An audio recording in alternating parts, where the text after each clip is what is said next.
Delhi blast case की जांच में हरियाणा का नूह एपिसेंटर बना हुआ है, जहां से मौत का बारूदी जो जखीरा है वो खरीदा गया। न्यूज नेशन की टीम उस जगह तक पहुंची जहां से भारी मात्रा में उर्वरक खरीदकर उसे सफेद बारूद बनाया गया था। आप देखिए न्यूज नेशन की एक्सक्लूसिव ग्राउंड रिपोर्ट।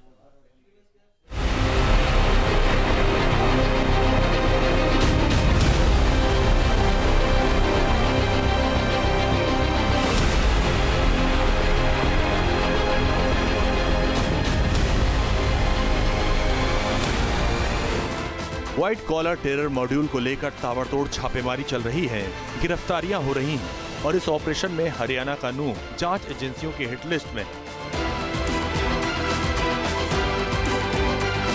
जहां हरियाणा पुलिस की crime investigation agency, Rajasthan police, Jammu Kashmir police के साथ साथ NIA 3 लेवल पर जांच को आगे बढ़ा रही है, क्योंकि तबाही का सामान इसी नूह से खरीदा गया था।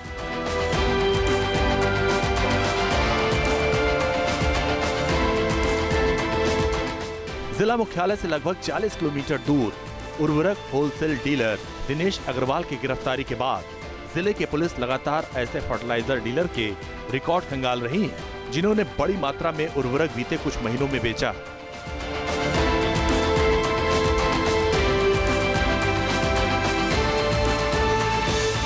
दरअसल इन्हीं में से एक उर्वरक NPK को कच्चे माल के रूप में आतंकियों ने इस्तेमाल किया, जिससे अमोनियम नाइट्रेट बनाया गया। अपने इन्वेस्टिगेशन में न्यूज़ नेशन की टीम पुन्हाना आ गई है। दरअसल ये भी नूह की ही एक तहसील है और इसी तहसील से कथित तौर पर डॉक्टर उमर और डॉक्टर मुजम्मिल ने उस उर्वरक को खरीदा था, NPK को खरीदा था, जिसे रिफाइन करके अल फलाह यूनिवर्सिटी के अंदर अमोनियम नाइट्रेट बनाया गया। NPK जो उर्वरक के तौर पर इस्तेमाल होता है, फर्टिलाइज़र के तौर पे इस्तेमाल होता है, जिसमें नाइट्रेट भी होता है, पोटेशियम भी होता है, और उसका इस्तेमाल करके किस तरीके से विस्फोटक बनाया जा सकता है उसकी बड़े पैमाने पर खरीद करनी थी। 20 अगर बात की जाए तो 20 क्विंटल अमोनियम नाइट्रेट बनाने की कोशिश थी, उसके लिए उर्वरक को खरीदना था। और यहीं पर ही दिनेश अग्रवाल की ये दुकान थी और यहीं पर ही जो किसानों के लिए फर्टिलाइज़र थे वो खरीदे जाने थे। लेकिन जब से गिरफ्तारी हुई है डब्बू उर्फ दिनेश, और डब्बू की गिरफ्तारी के बाद इस दुकान पर इसी तरीके से ताला लगा हुआ है और ये दुकान बीते 2-3 दिन से बंद है।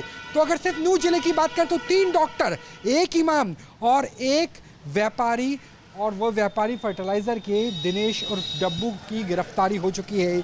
यानी 5 गिरफ्तारी अकेले नूह से हो चुकी है। नूह जिले से 3 डॉक्टर गिरफ्तार किए जा चुके हैं, जिनमें से एक चीन से पढ़ाई करने के बाद अल फलाह विश्वविद्यालय में इंटर्न के रूप में काम करता था, जबकि 2 डॉक्टर ने इस विश्वविद्यालय में MBBS की डिग्री हासिल की।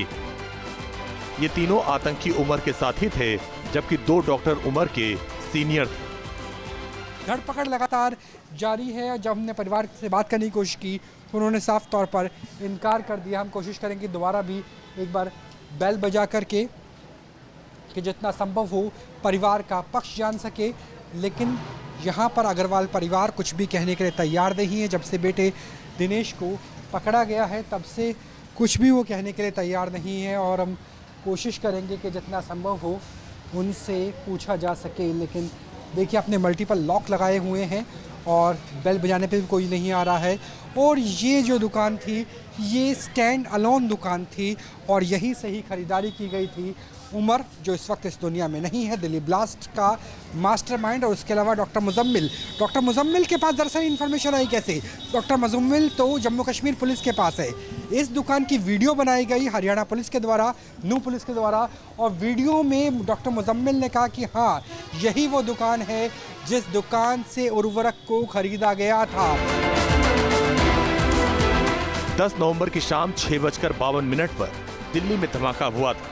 दिल्ली पुलिस और फरीदाबाद पुलिस ने जब जांच को आगे बढ़ाया तो पता चला कि डॉक्टर उमर धमाके से 17 घंटे पहले नूह में देखा गया था।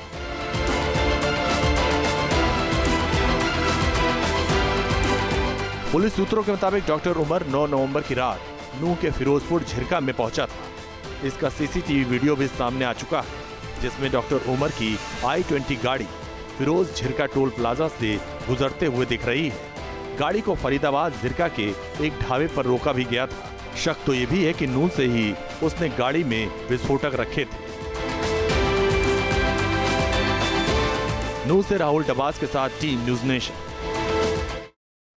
जहां भक्ति है हर शब्द में, कथाओं में छुपे हैं दिव्य रहस्य और ज्योतिष देता है जीवन को दिशा। धर्म से जुड़ी हर बातों को जानने के लिए हमारे चैनल स्तुति को सब्सक्राइब करें। चैनल पर जाने के लिए इस लिंक पर क्लिक करें।